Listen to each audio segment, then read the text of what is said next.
മക്കൾസ് welcome back to Xylem learning. It's me JK. മക്കളെ, ഞാൻ ആദ്യം ജസ്റ്റ് എന്നൊന്ന് പരിചയപ്പെടുത്തട്ടെ. എൻ്റെ പേര് ജിജീഷ് കെ എന്നാണ്. അങ്ങനെയാണ് JK എന്ന് വന്നിട്ടുള്ളത്. അപ്പോൾ നിങ്ങൾ എൻ്റെ 6ാം ക്ലാസ്സിലെ പ്രിയപ്പെട്ട കൂട്ടുകാർ, നിങ്ങൾ എല്ലാവരും എന്നെ JK എന്ന് വിളിച്ചാൽ മതി.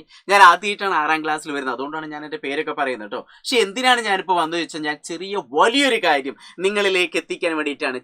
വലിയ കാര്യം എന്ന് പറയാൻ കാരണം, നിങ്ങളിപ്പോൾ ചെറിയ കുഞ്ഞിതാണ്, അല്ലെങ്കിൽ ചെറിയ ക്ലാസ്സിലാണ്, 6ാം ക്ലാസ്സിലാണ്. പക്ഷേ നിങ്ങൾ ഇപ്പം തന്നെ വലിയ കാര്യങ്ങൾക്ക് വേണ്ടിയിട്ടുള്ള കാര്യങ്ങൾ ഇപ്പോഴേ പഠിച്ചു തുടങ്ങണം. ഭാവിയിൽ നിങ്ങൾക്ക് JEE NEET പോലുള്ള വലിയ എക്സാമുകളൊക്കെ നിങ്ങൾക്ക് അറ്റൻഡ് ചെയ്യണം.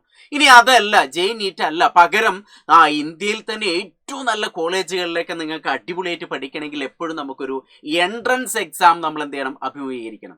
അങ്ങനെ ആ വലിയൊരു എക്സാമിലേക്ക് നിങ്ങൾ ഇപ്പം തന്നെ എന്ത് ചെയ്യണം, ചെറിയ ക്ലാസ് ആകുമ്പോൾ തന്നെ ചെറുതായിട്ട് പഠിച്ചു തുടങ്ങണം. അതിന് വേണ്ടിയിട്ടാണ് നമ്മളെ സൈലത്തിന്റെ ഫാൽക്കൺ ബാച്ച്. അപ്പോൾ ഇതിൽ ഒട്ടുമിക്ക കുട്ടികൾ എന്ത് ചെയ്യുന്നു, നമ്മുടെ ഫാൽക്കൺ ബാച്ചിലേക്ക് ചിലപ്പോൾ ജോയിൻ ചെയ്തിട്ടുണ്ടായിരിക്കും. ഇനി ഇല്ലാത്തവർ വളരെ ഫാസ്റ്റ് ആയിട്ട് തന്നെ പെട്ടെന്ന് എന്ത് ചെയ്യുക, ജോയിൻ ചെയ്യുക. കാരണം വരാനിരിക്കുന്ന പരീക്ഷയ്ക്ക് നമുക്ക് അടിപൊളിയാക്കണ്ടേ.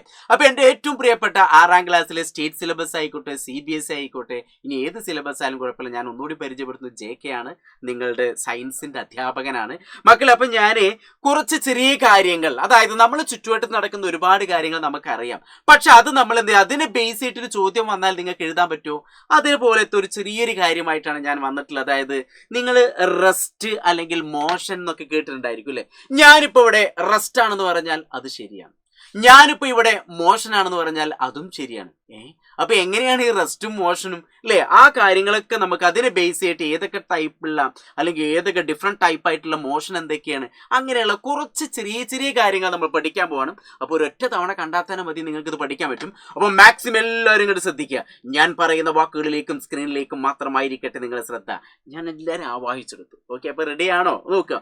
അപ്പൊ റെസ്റ്റ് എന്ന് പറഞ്ഞാൽ ഞാനിവിടെ ഇംഗ്ലീഷ് മീഡിയം മാത്രം കൊടുക്കാനുള്ള ഒരു കാരണം എന്താണെന്ന് ചോദിച്ചാൽ, 6ാം ക്ലാസ്സിൽ സ്റ്റേറ്റ് സിലബസിൽ മലയാളം ക്ലാസ്സിൽ പഠിക്കുന്ന കുട്ടികൾ ഇതിനകത്ത് ഉണ്ടായിരിക്കും. പക്ഷെ ഇനി നിങ്ങൾ വലിയ ക്ലാസ്സിലെത്തി എൻട്രൻസ് എക്സാമുകളൊക്കെ എഴുതുമ്പോൾ അവിടെ എപ്പോഴും ഇംഗ്ലീഷിലുള്ള ചോദ്യങ്ങളാണ് വരിക. അതുകൊണ്ട് ഇപ്പൊ തന്നെ ഈ ചെറിയ കാര്യങ്ങളൊക്കെ എന്ത് ചെയ്യണം, ചിന്ന കാര്യങ്ങളൊക്കെ നമ്മൾ പഠിക്കണതാ, നോക്കിക്കോളൂ. അപ്പൊ റെസ്റ്റ് എന്ന് പറഞ്ഞാൽ ഇവിടെ കൊടുത്തില്ല എന്താണ്, position of an object does not change with time അല്ലെ. സമയത്തിനനുസരിച്ച് പൊസിഷൻ ചേഞ്ച് ചെയ്യണില്ലെങ്കിൽ അതിന്റെ അർത്ഥം അത് റെസ്റ്റ് എന്നാണ്. ഇപ്പൊ നോക്കുക, ഇവിടെ ഒരാളും അല്ലെങ്കിൽ ഒരു കുട്ടിയും ആ കുട്ടിയുടെ ഏട്ടനും അല്ലെങ്കിൽ അച്ഛനാണെന്ന് വിചാരിക്കുക. രാവിലെ വന്ന് നോക്കി, മരം ഇവിടെ തന്നെയാണ്. വൈകുന്നേരം വന്ന് നോക്കി, അപ്പോഴും മരം ഇവിടെ തന്നെയാണ്. ഇനി രാത്രി വന്ന് നോക്കി, അപ്പോഴും മരം ഇവിടെ തന്നെ. അപ്പൊ സമയം ഇങ്ങനെ പോകുന്നുണ്ട്, പക്ഷെ മരത്തിന്റെ ഈ ഒരു ട്രീയുടെ സ്ഥാനം, പൊസിഷൻ ചേഞ്ച് ചെയ്യുന്നുണ്ടോ? ഇല്ല. അതുകൊണ്ട് ഇതിനെയാണ് നമ്മൾ എന്താ പറയുക, റെസ്റ്റ് എന്ന് പറയാം. ഞാൻ സമയത്തിനനുസരിച്ച് ഇവിടുന്ന് മാറുന്ന തന്നെ ഇല്ലെങ്കിൽ, സമയം എങ്ങനെ മാറുന്നു, ഞാൻ മാറുന്ന തന്നെ അല്ല. മറ്റേ ഇന്നസെന്റ് ഇങ്ങനെ കല്യാണരാമനിലൊക്കെ നിൽക്കുന്ന പോലെ തന്നെ ഇങ്ങനെ നിൽക്കുന്നു. സമയത്തിനനുസരിച്ച് ഞാൻ സ്ഥാനം മാറുന്നില്ലെങ്കിൽ ഞാൻ എന്താണ്, റെസ്റ്റ് ആണെന്നാണ് പറയുക. അപ്പൊ റെസ്റ്റ് ഇനി കൺഫ്യൂഷൻ ഇല്ലല്ലോ. ഓക്കെ, അപ്പൊ അങ്ങനെയെങ്കിൽ മോഷൻ എന്തായിരിക്കും? ഒരു കുട്ടി എന്ത് ചെയ്തു, സൈക്കിളിൽ ഇങ്ങനെ പോകുന്നു. അപ്പൊ സമയത്തിനനുസരിച്ച് ആ കുട്ടിയുടെ സ്ഥാനം ആദ്യം ഇവിടെ ആയിരുന്നു, പിന്നീട് എന്ത് ചെയ്തു, ആ കുട്ടി ഇവിടെ എത്തിച്ചേർന്നു, പിന്നെ ഇവിടെ എത്തിച്ചേർന്നു. അപ്പൊ സമയത്തിനനുസരിച്ച് അവിടെ സ്ഥാനം മാറുന്നുണ്ടെങ്കിൽ അതിനെയാണ് നമ്മൾ എന്ത് പറയുക, മോഷൻ എന്ന് പറയുക. അപ്പൊ position of an object change with എന്താണ്, റെസ്പെക്ട് ടു ടൈം അല്ലേ. ചേഞ്ച് വിത്ത് ടൈം, സമയത്തിനനുസരിച്ച് സ്ഥാനം മാറുന്നുണ്ടെങ്കിൽ, പൊസിഷൻ മാറുന്നുണ്ടെങ്കിൽ അതിനെ നമ്മൾ മോഷൻ എന്നാണ്. അപ്പോൾ ഈ 6ാം ക്ലാസ്സിലെ കൂട്ടുകാർക്ക് പഠിക്കാൻ നിങ്ങൾക്ക് ബുദ്ധിമുട്ടുണ്ടോ? സിമ്പിളായിട്ട് നമ്മളെ ചുറ്റുവട്ടത്ത് നടക്കുന്ന കാര്യങ്ങളെല്ലാം ഇപ്പോൾ ഞാൻ പറഞ്ഞത്. അപ്പോൾ മോഷനും അതേപോലെ തന്നെ റെസ്റ്റും നമുക്ക് മനസ്സിലായി. അങ്ങനെയെങ്കിൽ നമുക്ക് ഡിഫറെന്റ് ടൈപ്പ് ഓഫ് മോഷൻ പഠിക്കാണ്ട്. അപ്പൊ ജസ്റ്റ് ഇനി പേരുകൾ മാത്രം ഓർത്തിച്ചാൽ മതി, ഇനി കൂടുതൽ ആഴത്തിൽ പഠിക്കാനൊന്നുമില്ല. പകരം ട്രാൻസ്ലേഷണൽ മോഷൻ അല്ലെങ്കിൽ ട്രാൻസ്ലേറ്ററി മോഷൻ എന്നൊക്കെ പറയുന്നു. അപ്പൊ ഈ ചിത്രത്തിലേക്ക് നോക്കിയാൽ തന്നെ നിങ്ങൾക്ക് പെട്ടെന്ന് പഠിക്കാൻ പറ്റും. അതായത് ഇവിടെ ഒരു ജാർ അല്ലെങ്കിൽ എന്തായാലും പറയാ, ഒരു ഫ്ലാസ്ക് ഒക്കെ വെച്ച് വിചാരിക്കുക. ഇതിന്റെ ഓറിയന്റേഷൻ ഒരിക്കലും മാറുന്നില്ല, ഒരേപോലെ തന്നെ. പക്ഷെ അതെന്ത് ചെയ്യുന്നു, സ്ഥാനം ഇങ്ങനെ മാറുന്നുണ്ട്. അതുകൊണ്ട് അതിനെ നമ്മൾ എന്താ പറയുക, ട്രാൻസ്ലേഷണൽ മോഷൻ അല്ലെങ്കിൽ ട്രാൻസ്ലേഷണൽ മോഷൻ എന്നൊക്കെ പറയുന്നു. അപ്പൊ മലയാളം മീഡിയക്കാർ ഈ പേരെന്നെ ഓർത്തു വെക്കണം. ഇനി ഇവിടെ നോക്കുക, ഇവിടെ ഈ ഒരു ജാർ അല്ലെങ്കിൽ ഈ ഒരു ബോട്ടിൽ ഇങ്ങനത്തെ നിൽക്കുന്നു. പക്ഷെ ഇവിടെ എന്ത് ചെയ്തു, അതിന്റെ സ്ഥാനം അല്ലെങ്കിൽ അതിന്റെ ആ ഒരു ഓറിയന്റേഷൻ മാറി. അങ്ങനെയാണെങ്കിൽ അതിനെ നമ്മൾ എന്താ അറിയില്ല, ട്രാൻസ്ലേഷൻ മോഷൻ എന്ന് പറയൂല. ഫോർ എക്സാമ്പിൾ, എൻ്റെ ഒരു വാട്ടർ ബോട്ടിൽ ഞാൻ ഇവിടെ വെക്കുന്നു. ഈ വാട്ടർ ബോട്ടിൽ എല്ലാവർക്കും കാണാൻ പറ്റുന്നു. ഇതെപ്പോഴും ഇങ്ങനെ ഒരേ പൊസിഷനില്ല. അപ്പൊ ഇതിനെ അങ്ങനെ മൂവ് ചെയ്യുന്നു. ഇതിന്റെ ഓറിയന്റേഷൻ ഒരിക്കലും മാറുന്നില്ല. അതുകൊണ്ട് ഇതിനെ നമുക്ക് ട്രാൻസ്ലേഷൻ മോഷൻ എന്ന് പറയാം. നേരെ ഞാൻ ഇങ്ങനെ ഫോഴ്സ് കൊടുക്കുന്ന സമയത്ത് ഇടയ്ക്ക് ഇങ്ങനെ വീഴുന്നു, ഇങ്ങനെയൊക്കെ പോകുന്നു, അത് ട്രാൻസ്ലേഷൻ മോഷൻ അല്ല. അപ്പൊ നമ്മൾ മനസ്സിലാക്കേണ്ട ഈ ട്രാൻസ്ലേഷണൽ മോഷൻ 2 ടൈപ്പാണ്. ഒന്ന് റെക്റ്റിലീനിയർ മോഷൻ. റെക്റ്റിലീനിയർ എന്ന് കേട്ടാൽ നേർരേഖ, സ്ട്രെയിറ്റ് ലൈൻ ആയിട്ട്. ഇനി കർവ് ലീനിയർ എന്ന് കേട്ടാൽ ആ പേര് തന്നെ കർവായിട്ട്, കർവ് പറഞ്ഞാൽ ഇങ്ങനെ അല്ലേ, ഒരു വളഞ്ഞ രൂപത്തിൽ. അപ്പൊ അങ്ങനെയുള്ള റെക്ടിലീനിയർ മോഷൻ എന്ന് പറയുമ്പോൾ സ്ട്രെയിറ്റ് ലൈൻ ആയിട്ട്, ഓറിയന്റേഷൻ ഒരിക്കലും ചേഞ്ച് ചെയ്യാൻ പാടില്ല, അതേപോലെ സ്ട്രെയിറ്റ് ആയിട്ട് പോകുന്നു. ഈ വാട്ടർ ബോട്ടിൽ എന്ത് ചെയ്യുന്നു, കറക്റ്റ് സ്ട്രെയിറ്റ് ആയിട്ട് പോകുന്നു. അതിനെ നമ്മൾ റെക്ടിലീനിയർ മോഷൻ, ഓറിയന്റേഷൻ ഒരിക്കലും ചേഞ്ച് ചെയ്യാൻ പാടില്ല. ഇനി കർവ് ലീനിയർ എന്ന് പറയുമ്പോൾ അങ്ങനെ തന്നെ ഓറിയന്റേഷൻ ചേഞ്ച് ചെയ്യാതെ എപ്പോഴും എന്ത് ചെയ്യുന്നു, കർവായിട്ട് ഇങ്ങനെ പോകുന്നു. അപ്പൊ അതിനെ നമ്മൾ കർവ് ലീനിയർ മോഷൻ എന്നൊക്കെ പറയുന്നു, കർവ് മോഷൻ.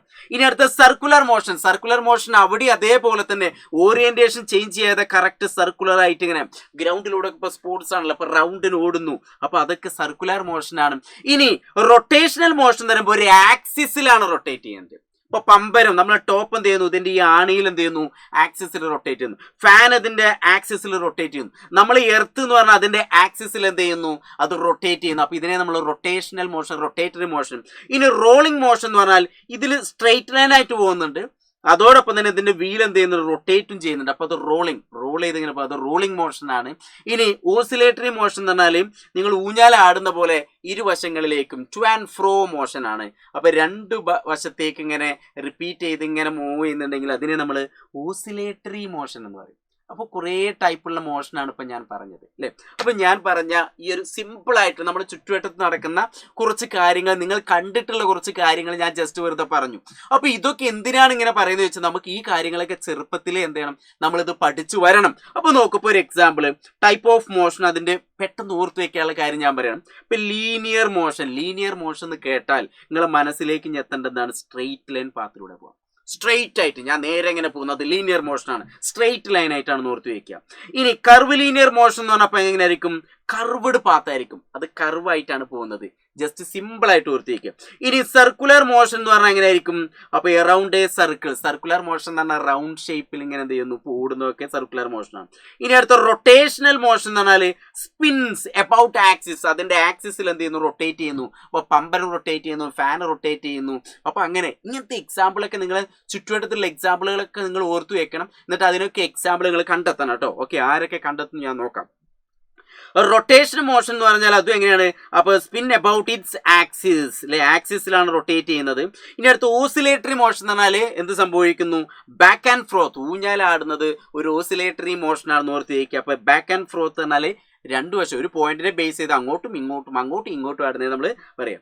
ഇനി പീരിയഡിക് മോഷൻ എന്ന് പറഞ്ഞാൽ ഒരു പർട്ടിക്കുലർ ഇന്റർവൽ ഓഫ് ടൈമിൽ, ഇപ്പോൾ ക്ലോക്കിൽ സൂചിയൊക്കെ ഇറങ്ങുന്നു, അല്ലെങ്കിൽ റിപ്പീറ്റ് ഇൻ ടൈം എന്ത് ചെയ്യുക, ഭൂമി ഇപ്പോൾ സൂര്യൻ ഇങ്ങനെ ചുറ്റുന്നു, അതൊരു പർട്ടിക്കുലർ ടൈമിൽ ഇങ്ങനെ, അപ്പോൾ റിപ്പീറ്റ് ഇൻ ടൈം, ഒരു ടൈമിൽ കറക്റ്റ് റിപ്പീറ്റ് ചെയ്യുന്നു. റാൻഡം മോഷൻ എന്ന് പറഞ്ഞാൽ ഒരു നോ ഫിക്സഡ് പാത്ത്, അങ്ങനെയൊന്നുമില്ല, അതിൽ ഇതിലേക്ക് സ്കൂൾ വിട്ട് കഴിഞ്ഞാൽ കുട്ടികൾ അതിൽ ഇതിലേക്ക് ഓടിപ്പോകും അല്ലേ. അതല്ലെങ്കിൽ ഇന്റർവെല്ലിന്റെ സമയത്ത് എല്ലാവരും കറക്റ്റ് ഇങ്ങനെ വരിക്ക് ഇങ്ങനെ പോകും, നിങ്ങളെല്ലാവരും ഇല്ല, ഒരിക്കലും ഇല്ല. അപ്പോൾ അതൊക്കെ നമ്മൾ എന്ത് ചെയ്യുന്നു, നോ ഫിക്സഡ് പാത്താണ്. അപ്പോൾ അത് എന്താണ്, ഒരു റാൻഡം മോഷൻ. ട്രാൻസ്ലേറ്ററി മോഷൻ എന്ന് പറഞ്ഞാൽ ഷിഫ്റ്റ് എന്ത് ചെയ്യുന്നു, പൊസിഷൻ, അതിൻ്റെ പൊസിഷൻ മാത്രം ചേഞ്ച് ചെയ്യും, ഓറിയന്റേഷൻ ചേഞ്ച് ചെയ്യാൻ പാടില്ല. അപ്പോൾ ഇതാണ് ഇത്രയും കാര്യങ്ങൾ ഞാൻ പറഞ്ഞിരുന്നത്. സിമ്പിൾ ആണല്ലോ. അങ്ങനെയെങ്കിൽ ഇപ്പൊ ഇതുവരെ പറഞ്ഞ കാര്യങ്ങൾ വൃത്തിയോടെ ക്ലിയർ ആയിട്ട് കേട്ട ഒരാൾക്ക് ഇതിന്റെ ആൻസർ കണ്ടെത്താൻ പറ്റും. ഇതിന്റെ ആൻസർ നിങ്ങൾ എന്ത് ചെയ്യണം, താഴെ കമന്റ് ബോക്സിനകത്ത് രേഖപ്പെടുത്തണം. അപ്പോൾ ഇതേപോലെയുള്ള ഒരുപാട് കാര്യങ്ങൾ, എൻട്രൻസ് ഓറിയന്റഡ് ആയിട്ടുള്ള വലിയ വലിയ ചോദ്യങ്ങളൊക്കെ നമ്മൾ ചെയ്തു പഠിക്കും. അതിന് നിങ്ങൾക്ക് താല്പര്യമുണ്ടോ ഉണ്ടെങ്കിൽ പെട്ടെന്ന് തന്നെ എന്ത് ചെയ്യുക, നമ്മൾ ഫാൽക്കൺ ബാച്ചിൽ ജോയിൻ ചെയ്യുക. വരാനിരിക്കുന്ന എൻട്രൻസ്, അതായത് ഭാവിയിൽ നടക്കാനിരിക്കുന്ന വലിയ എൻട്രൻസ് എക്സാമിന് നമ്മൾ ഇപ്പോഴേ പ്രാക്ടീസ് ചെയ്യണം അല്ലേ. കോഹ്ലിയൊക്കെ ഇപ്പോൾ അങ്ങനെ ഒരു ബാറ്റ്സ്മാൻ ആണെങ്കിൽ 10ാം ക്ലാസ് പ്ലസ് 2 ഒക്കെ കഴിഞ്ഞ് ഡിഗ്രി ഒക്കെ കഴിഞ്ഞിട്ട് പിന്നെ പ്രാക്ടീസിന് വേണ്ടി കളിക്കാരനാകണോ, അല്ല, ചെറുപ്പത്തിലേ പ്രാക്ടീസ് ചെയ്യണം. അപ്പോൾ അതേപോലെ ഭാവിയിൽ നിങ്ങൾക്ക് വലിയ ആളുകളാവാൻ എന്ത് ചെയ്യണം, താഴെ ക്ലാസ്സിൽ ചെറിയ ക്ലാസ്സിൽ തന്നെ പ്രാക്ടീസ് ചെയ്യണം. അപ്പോൾ ഇപ്പം തന്നെ നിങ്ങൾ എന്ത് ചെയ്യുക, ഞാനിപ്പോൾ ഈ പറഞ്ഞ കാര്യങ്ങൾ ക്ലാസ് കേട്ടൊരാൾക്ക് ഒരു 2-3 തവണ കേൾക്കുക. എന്നിട്ട് ഇതിൻ്റെ ആൻസർ നിങ്ങൾ എന്ത് ചെയ്യുക, താഴെ കമൻറ്റ് ബോക്സിനകത്ത് രേഖപ്പെടുത്തുക. കുറച്ച് ടൈറ്റ് ആയിട്ടുള്ള ക്വസ്റ്റ്യനാണ്, അത്രയും ശ്രദ്ധിച്ച കുട്ടികൾക്ക് മാത്രമേ ഇതിൻ്റെ ആൻസർ ചെയ്യാൻ പറ്റുള്ളൂ. അപ്പോൾ ഞാൻ ഈ ക്ലാസ് കഴിഞ്ഞ് ഇതിൻ്റെ നിങ്ങൾ ക്ലാസ് കണ്ടിട്ട് ഇതിൻ്റെ മെസ്സേജ് ഞാൻ താഴെ നോക്കും, ആരൊക്കെയാണ് ഇതിനകത്ത് കൂടുതൽ ആൻസർ ചെയ്തത്. മലയാളം മീഡിയം സ്റ്റേറ്റ് സിലബസിലുള്ള കുട്ടികളെ കുറിച്ച് ഇച്ചിരി പാടൊക്കെ ഉണ്ടായിരിക്കും, പക്ഷെ എന്തായാലും 2-3 തവണ കേൾക്കുക. പിന്നെ അതിങ്ങനെ പ്രാക്ടീസ് ചെയ്ത് നമുക്ക് പഠിക്കാൻ പറ്റും. CBSE കുട്ടികളാകുമ്പോൾ നിങ്ങൾക്ക് ഒന്നുകൂടി ഈസി ആയിരിക്കും. പക്ഷെ ആരായാലും ഇതിൻ്റെ ആൻസർ ആരാണ് കറക്റ്റ് റെഡിയാക്കുന്നത് ഞാനൊന്ന് നോക്കട്ടെ. അപ്പം ഞാൻ നിങ്ങളുടെ ആൻസറിന് വേണ്ടി വെയിറ്റ് ചെയ്യാണ്. ഓക്കെ, അപ്പോൾ നമുക്ക് ഫാൽക്കൺ ബാച്ചിൽ കൂടുതൽ കാര്യങ്ങളൊക്കെ പഠിക്കണം. പക്ഷേ ആൻസർ കമൻറ്റ് ചെയ്യുക, ഞാൻ വെയിറ്റ് ചെയ്യുന്നു.